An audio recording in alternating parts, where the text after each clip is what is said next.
എങ്ങോട്ടാ? ചേട്ടാ പാലമറ്റത്തോട്ട്. കേറ്.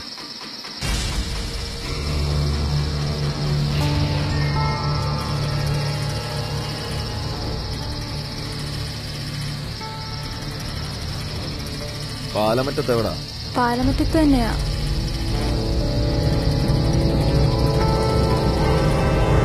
ഹലോ അമ്മേ, ഞാനിപ്പോ എത്തും കേട്ടോ. ആ ശരി.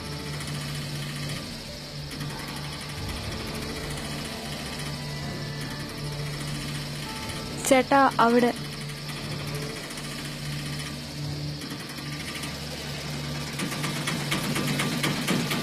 എത്രയായി ചേട്ടാ? 50. അല്ല കൊച്ചേ, എന്താ ചേട്ടാ? പകല് പോലും പെൺകുട്ടികൾക്ക് ഇറങ്ങി കിടക്കാൻ പറ്റാത്ത ഈ കാലത്ത് നീ എന്ത് വിശ്വസിച്ചാണ് എന്റെ ഒട്ടേക്ക് കയറിയത്? സത്യം പറഞ്ഞാ എനിക്ക് ആ പേടി ഉണ്ടായിരുന്നു ചേട്ടാ. പക്ഷെ ചേട്ടന്റെ വണ്ടിയുടെ പേര് കണ്ടപ്പോ എന്റെ ആ പേടിയൊക്കെ പോയി.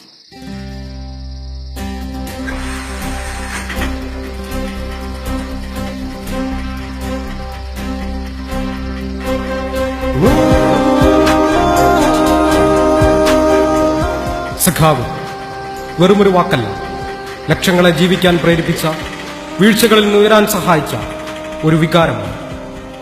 ജനങ്ങൾക്കൊരു വിശ്വാസമുണ്ട്, കറകളഞ്ഞ സഖാക്കന്മാരെന്നും നന്മയുടെ പക്ഷത്തുണ്ടാവുമെന്ന്.